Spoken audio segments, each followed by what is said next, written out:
"Hi, my name is Emma. Nice to meet you again in today's story." The car stopped in front of the gate. The driver, an acquaintance of Mr. Walters, got out and opened the door for the girl. Emma got out slowly, her legs still shaking a little. She carried only a backpack and a small purple suitcase. Dusty from the long journey, her dark brown hair was slightly messy, hanging down, covering most of her pale face. Mr. Walters stood waiting on the porch, tall and thin, wearing old denim overalls and a rolled-up plaid shirt. His beard was streaked with gray, his eyes deep and deep. He did not come to hug his granddaughter like people usually did. He just nodded slightly, as if to confirm, "Yes, it is him." "Hello, sir," Emma mumbled, her eyes still on her muddy boots. Walter nodded. "Come in, it's getting dark."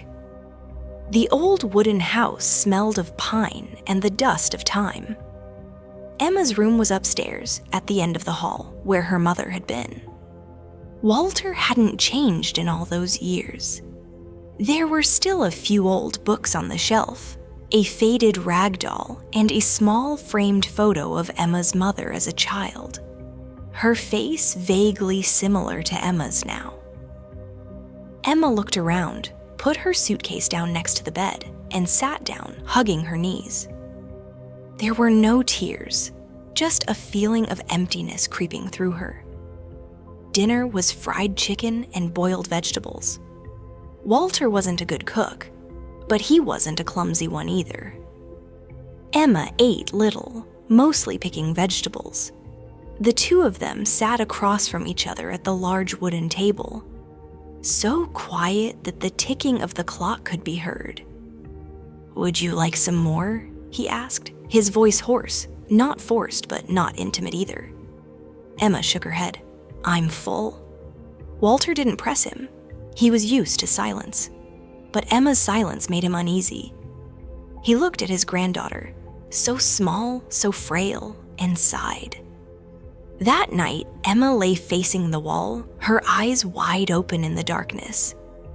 Downstairs, Walter sat on a wooden chair by the window. Reading with the light on, but unable to read a word, the image of the little girl was all that was on his mind, and a question that no one dared to ask aloud. What had happened to her? After all? The next morning, the early morning sunlight streamed through the small window, casting streaks of light on the walls. The crowing of roosters and the distant sound of tractors signaled the start of a new day in the countryside. Emma woke up early, but did not get out of bed immediately. She lay still, staring at the ceiling, her eyes wide open, as if trying to find herself in a long dream. Walter had been up for a long time. He was feeding the chickens in the coop behind the house, his rubber boots sinking deep into the damp soil. Hearing light footsteps behind him, he turned around.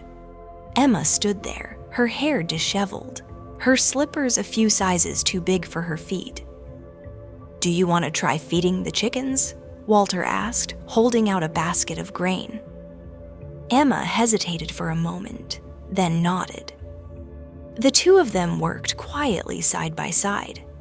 The chickens gathered around and chirped, and Emma chuckled when one pecked at her shoe. The laughter was as light as the wind, but it was enough to make Walter look up. For the first time since he had brought her home, he saw Emma's face soften, no longer as tense as a lake about to burst. "Have you ever had chickens?" he asked. Emma shook her head. Never. There were no chickens in that place. Well, the place before. The words faltered, accompanied by a glance away, as if the name the place before were taboo in her mind. Walter did not ask further. That afternoon, he took Emma to the village market. She stuck close to him, clutching her cloth bag, though the villagers were friendly. Emma never took her eyes off Walter. Whenever someone approached to say hello, Her eyes would flash with panic. When Walter got home, he found a piece of paper on the kitchen table. It was a pencil drawing, a chicken pecking at grain, with the words scrawled beneath. "Her name is Becky." He smiled. It had been a long time since he had seen a hand-drawn piece of paper in the house. That night, Emma dreamed again. She dreamed of a dark room where a large figure was approaching. There was alcohol on his breath, a low laugh behind him, and an iron-like arm around his shoulder. Emma woke up, drenched in sweat, her heart pounding. She sat up, looking around the dark room in horror. The door opened slightly. Walter was standing there, holding a small oil lamp. "What's wrong?" he asked, his voice low. Emma just shook her head, her eyes red. He didn't come in, just stood in the doorway. "If you need me, I'll be sitting in the hallway. Just call." He turned away, but as the door closed, Emma said softly, I hate the sound of footsteps." Walter paused, turning his head. "Footsteps in the night, it reminds me." She didn't say anything more, but just that one sentence made Walter's heart sink. "Yes, then I'll go lighter, and if you need me, just call. No one comes into your room when you don't want them to. Remember that." The next morning, Emma found him in the chicken coop. She had a new piece of paper in her hand, and she had drawn a little chicken next to Becky. She held it out and said softly, "I'll name him Walter, the leader of the flock." Walter looked at her and laughed dryly for the first time, perhaps in many years. He nodded slightly, his eyes sparkling slightly. She was opening her heart little by little. The summer in the village passed like a quiet river. The days at Walter's house gradually took on a rhythm of their own. Emma woke up at dawn every morning, helped him feed the chickens, picked vegetables, and sometimes watered the apple orchard behind the house.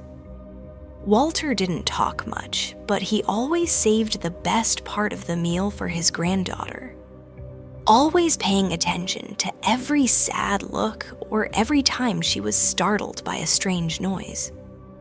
One day, while cleaning out the old barn, Emma found a small wooden box. Inside were her mother's belongings from the past, a diary, some colored pens, a yellowed photo of Walter and his daughter when her grandmother was still alive. Emma stared at the photo, her hand lightly tracing her mother's face when she was a child. Then she turned to him and asked, "Back then, did Mommy smile a lot?" Walter looked up from his tools, thought for a moment, and replied, "He smiles all day, talks a lot too, not like you at all." Emma chuckled, but the smile quickly faded, like a candle in the wind. "I used to talk a lot too, but not anymore." The words were simple, but like a small stone dropped into water, Walter felt something heavy spreading, circle by circle.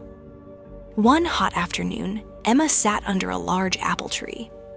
Drawing book in hand, she was drawing a portrait of Mr. Walter, straw hat, rolled up shirt, hoe in hand. Not exactly the same, but the eyes. Those were the eyes, deep and warm like ashes. Walter came closer, glanced at the drawing. He said softly, "Drawing is also a way to remember, right?" Emma nodded, and not to have to say it. Walter asked no more questions, but he knew in his heart there were things Emma couldn't name. So she used her drawing to hold on to, instead of facing them. That night, as she was getting ready for bed, Emma suddenly asked, "Grandpa, if a person does something bad to another person, but leaves no trace, will that person be punished?" Walter put down the book, looked at his granddaughter. He didn't rush to answer. He saw that the question wasn't a hypothesis, it was filled with fear and anxiety. If someone came forward to tell the truth, then maybe. Emma nodded slightly, saying nothing more. But Walter could see clearly. The girl wanted to say something, she just didn't have the courage to name it. One evening later, it was raining heavily. Thunder and lightning flashed. Emma curled up in bed, covering her ears, muttering an old nursery rhyme. Walter opened the door and walked in, holding a flashlight. He sat down on the edge of the bed, not touching her, just holding the lamp between them. "What are you most afraid of?" he asked. Emma trembled for a long time before answering. "I'm afraid of someone not believing me." Walter nodded silently. He didn't ask, why or what happened. He just said, "I believe you, whether you say it or not." One Sunday, Walter took Emma to the village church, where there was a small community service every month. Emma held his hand tightly the whole time, her eyes darting around restlessly. When the pastor reached out to greet her, Emma stopped, drew back, her face pale as if she had seen a ghost. Walter bowed slightly in apology and let Emma out. They did not speak all the way home, but he could feel that something in Emma had broken again, but he did not fully understand what it was. That night, while cleaning the room, Walter accidentally found a piece of drawing paper hidden under Emma's pillow.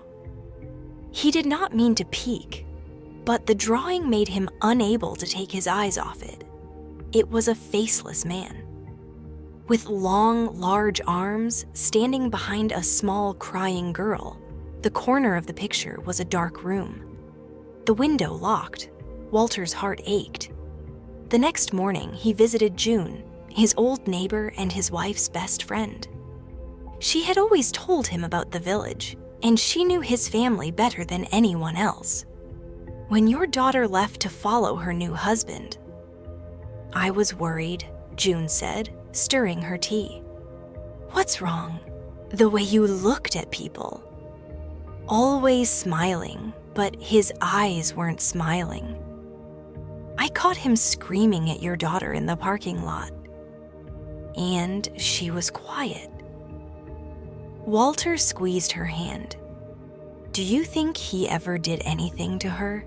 "Oh, but if you suspect something, you should trust your instincts." That night, Emma stood on the porch, clutching a small teddy bear. There was a light mist, and the moon hung low in the thin clouds. Walter stood beside her, hands in his pockets. "Do you miss me?" he asked softly. Emma did not answer immediately. After a moment, she said, "I miss when you were still me." "What do you mean?" "When you still saw me as a child who needed love, not a burden, when you still believed in me."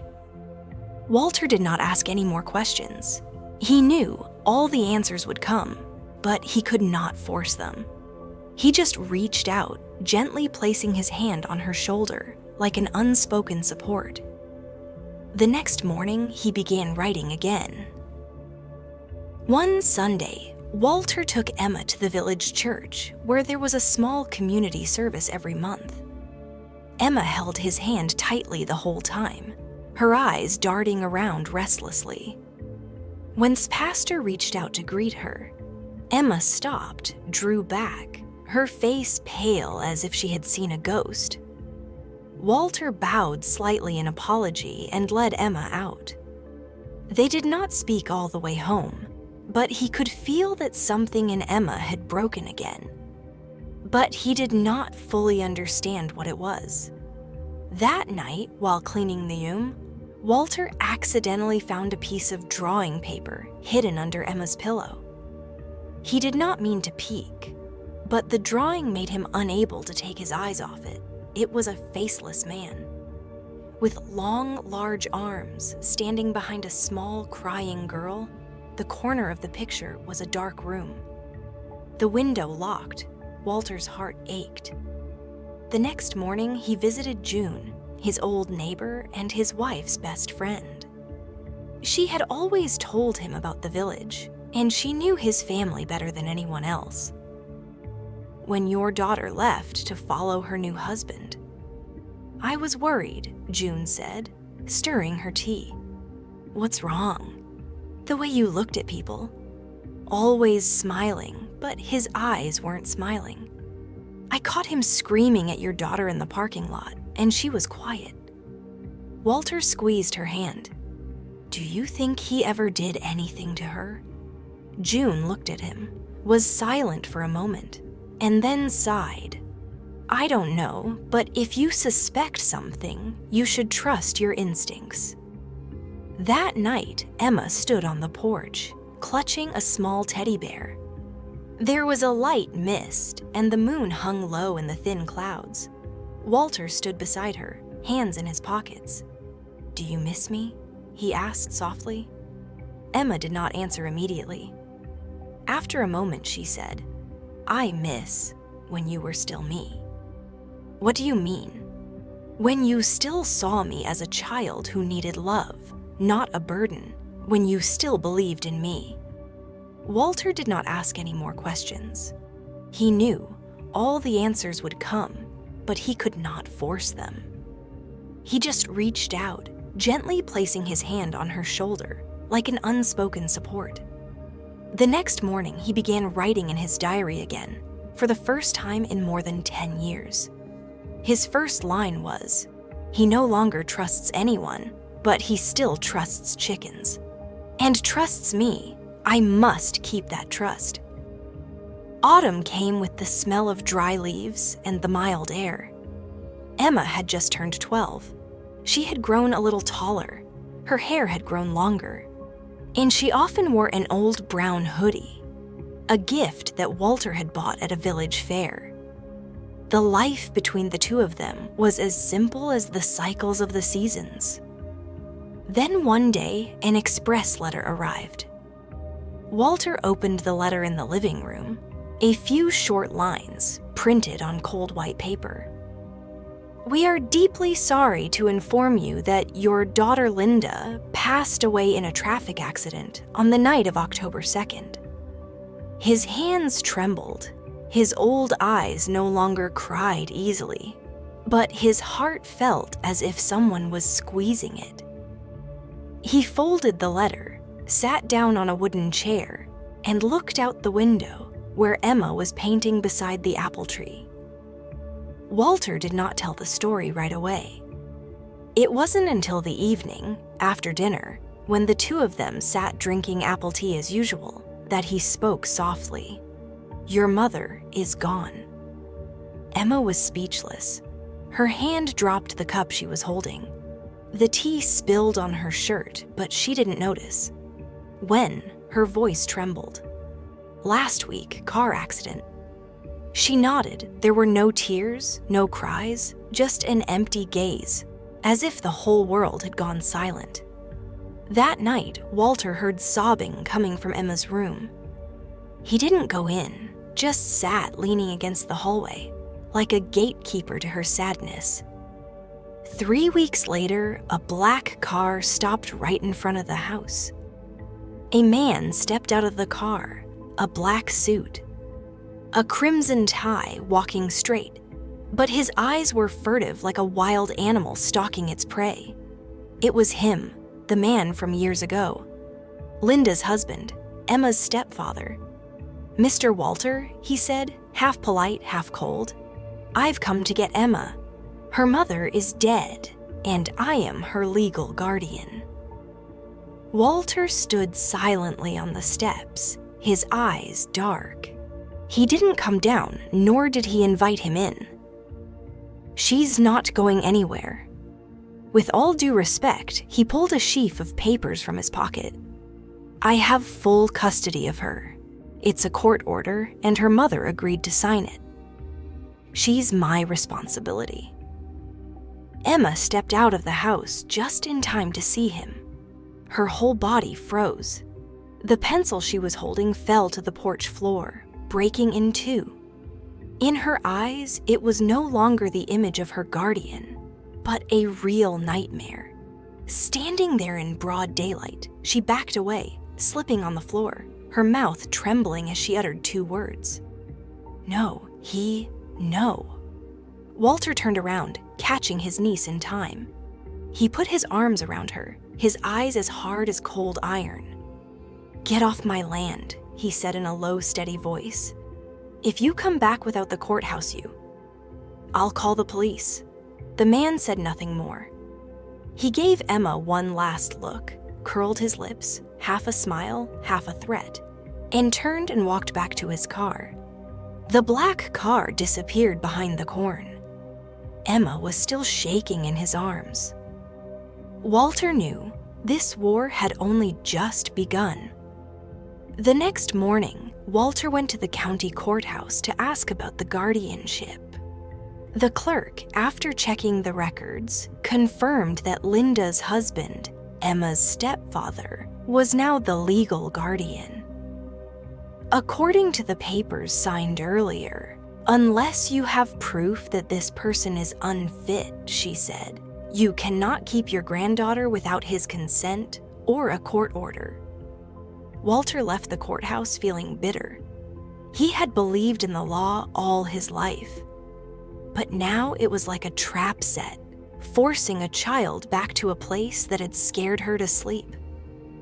When he told Emma that he needed a lawyer, she panicked. "I don't want to go to court. I don't want to see him anymore." Walter hugged her. "I know, but without a court, we can't protect you forever." Emma was silent. She understood, but the fear in her eyes could not be hidden, like a small fire still smoldering in her heart.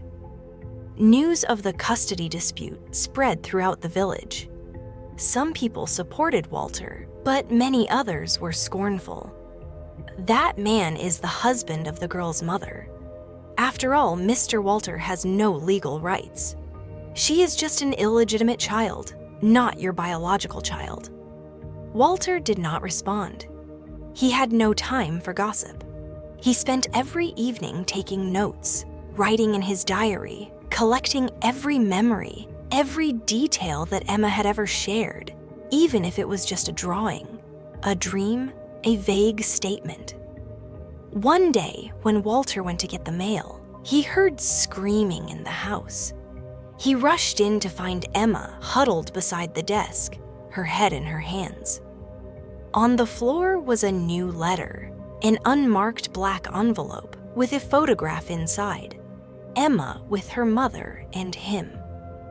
From the angle of the photograph, you could see his hand on Emma's shoulder, squeezing it tightly, unnaturally.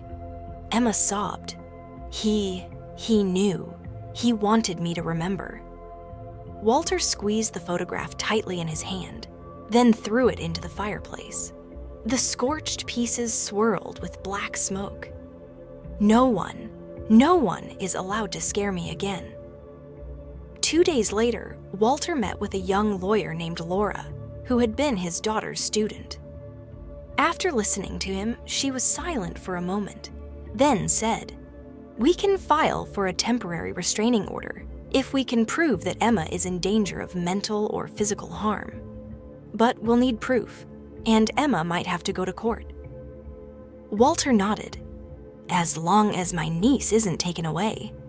Laura looked at him, her eyes determined, but also tired with age, and she said, "Then we'll start today." That evening, Emma put the sketchbook on the table.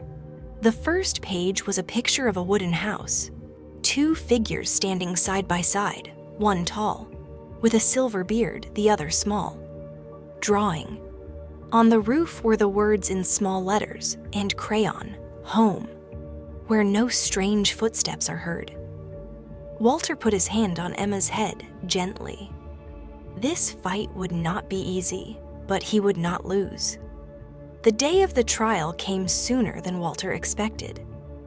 Every morning, he took Emma for a walk around the fields to calm her down. She was still quiet, but for the first time, she held his hand tightly, as if trying to hold on to the last bit of peace. "You don't have to say anything if you're not ready," Walter said as they sat under the apple tree. "The court can hear from anyone else, but if you're willing to talk, I'll be there for you." Emma nodded, but her eyes remained fixed on the distant horizon. The county courthouse was in the center of the small town, where all eyes were on the heated dispute. Inside the courtroom, cold white light fell on the wooden table and benches behind it. Emma's stepfather sat with his lawyer, a silver-haired man. Smooth and convincing, he wore a gray suit, and his demeanor was calm, as if everything was in his hands. Walter's lawyer, Laura, on the other hand, was young, inexperienced, but her eyes were always burning with enthusiasm. She stood beside Walter and Emma, holding a thin file, which contained what the two had been preparing for the past months. Walter's diary, Emma's drawings, and a few vague statements. Not enough, Laura thought. We need something really strong. The trial began. The plaintiffs, the stepfather's side, produced the marriage certificate, the legal guardianship agreement that Emma's mother had signed before she died. His lawyer argued clearly, "My client is the sole legal guardian at the moment.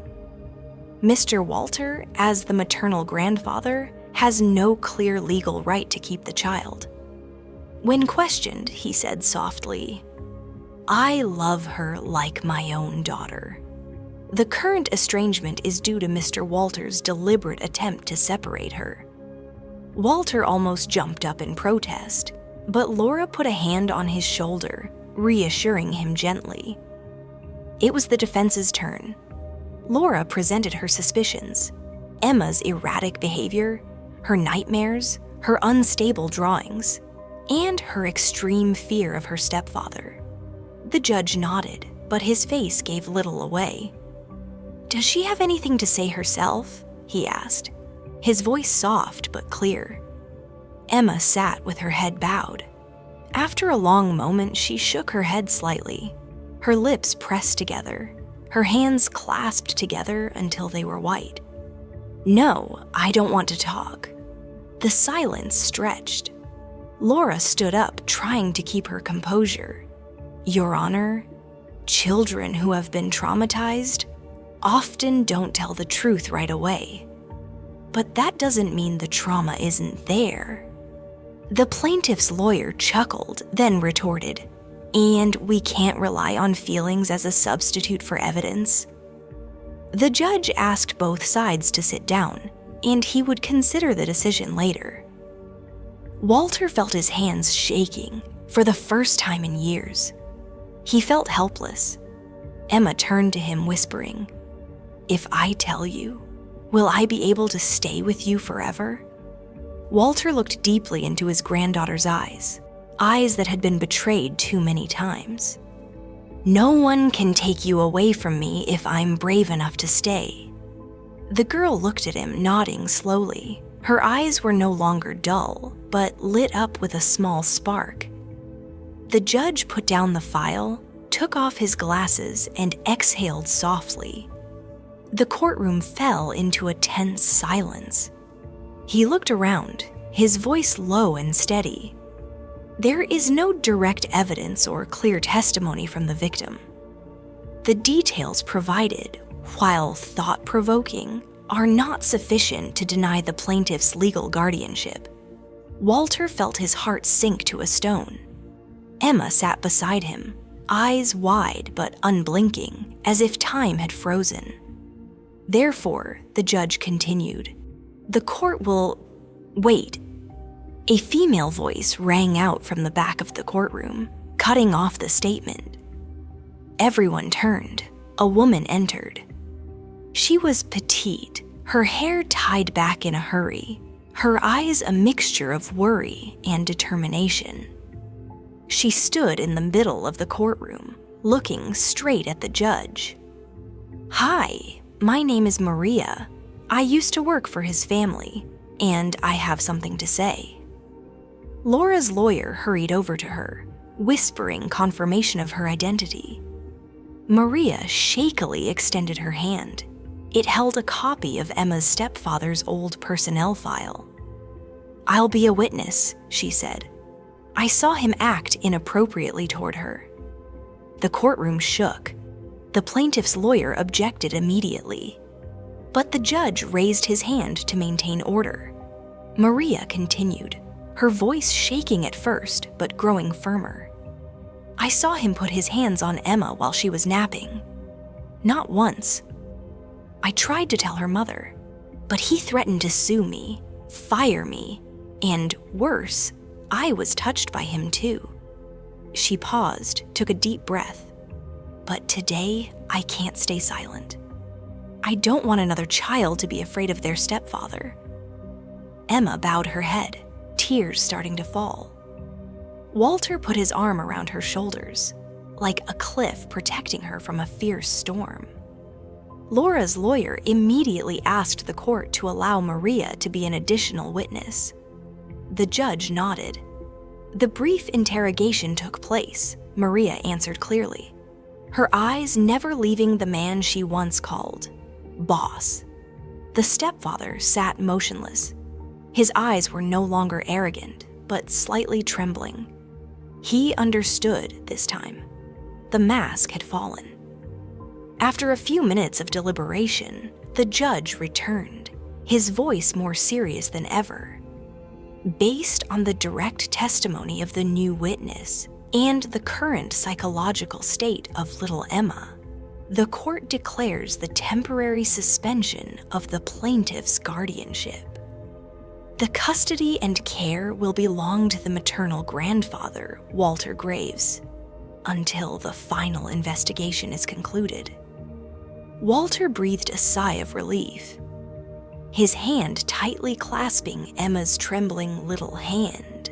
The little girl looked up at him, her eyes filled with tears, but no longer tears of fear, but tears of joy, as if the whole world had just turned on. As she walked out of the courtroom, the early afternoon sunlight was slanting through the large glass windows. Emma gently squeezed his hand, looking up. "You won't have nightmares anymore, right?" Walter chuckled, gently placing his hand on her head. "If you do, I'll dream with you, so you two can know how to get out." Behind, Maria stood silently watching, her hands clutching the cloth bag. She said nothing, only smiled slightly. Perhaps for the first time in many years, she had just escaped her own darkness. The following spring, Emma stood on the threshold of 13. She was no longer the shy girl who had hidden behind her grandfather, but a growing woman with a deeper, more determined gaze, as if the dark nights she had experienced had forged a strong heart. Walter's old wooden house gradually came to life. The flower pots on the porch were in full bloom, and paintings covered the walls. Emma turned the attic into her own studio, where she spent hours each week drawing, not just to forget, but to tell. One of the most striking paintings was of two silhouettes sitting side by side under an apple tree, one tall, one small, in the corner of the painting. She wrote, "We sat through many summers, and each was the first." Walter was getting older. His hair was gray, and his hands sometimes trembled as he made his morning tea. But the smile remained the same, and it was still a special smile reserved for his granddaughter. Every evening he sat on the porch, listening to Emma tell stories about school, her friends, the time she slipped and fell on the soccer field, or the time her art teacher asked her, "Who did you learn to draw from?" "From someone who couldn't hold a brush," she replied, "but knew how to balance my heart." Walter smiled. "That's flattering, not flattering." Emma said slyly, "I'm thanking you." The years that followed flowed like a smooth river, smooth, steady, without thunder or sudden shadows. Emma grew taller, almost as tall as him, with her hair cut short to her shoulders, often tied back with a blue ribbon, the color she called the most peaceful. One summer day, when Emma was 16, she was invited to participate in a state youth art exhibition. Among the selected works, there was one that made people pause the longest: a small wooden roof. With two old wooden chairs in front, one of them empty, beneath it was the inscription, "There are people who don't go to school to be parents, but they live like a mountain." Walter stood beside his granddaughter at the exhibition. He said nothing, just smiled, his eyes sparkling like the sunlight on the rice fields.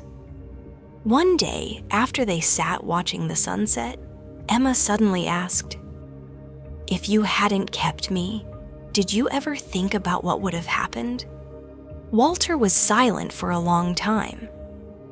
"I thought you would have lived. But maybe you would have lived like a tree that has been broken and has to grow back crooked. Weak, now you grow straight, even with scars, that's what I know." Emma nodded, resting her head on his shoulder. The summer wind blew through the porch, carrying the scent of lavender and unspoken words. The day Emma graduated from high school, the sun was mild. The schoolyard was festooned with flags and flowers. Rows of chairs were neatly arranged, and in the crowd of parents. Walter sat on a folding wooden chair, wearing an old straw hat, the only thing he found suitable for such a solemn occasion. He watched Emma walk up to the stage to receive her diploma. Her hair was tied back. Her smile was bright. Her steps were confident, as if she had never been afraid of the dark. Unlike the other children, Emma did not walk alone. She held out her hand, inviting Walter to walk up with her. The whole schoolyard was silent for a few seconds. Then there was a round of applause, soft but sincere. When she received her diploma, she turned to him and said softly enough for only he to hear, "I'm standing here because you never left your seat." Walter laughed, his throat tightening. He didn't need any more words. That one look was enough to last a lifetime. That evening, after a small party with a few close friends, Emma and he returned to the familiar wooden house. The sky was full of stars. Walter sat on a wooden bench on the porch, and Emma, in a simple white dress, carried 2 glasses of apple juice. Placing one in his hand, "You know," she began, "many people ask me if I resent the past. What do you say? I say no, I'm just grateful for what I have now. And I'm proud that I got through it without losing myself." Walter nodded, not answering. He took a sip of apple juice, then leaned his head back against the back of the chair. We're both silent for a moment, listening only to the chirping of insects in the night. Emma pulled a folded letter from her skirt pocket. She handed it to him, saying, "I wrote this in my last English class."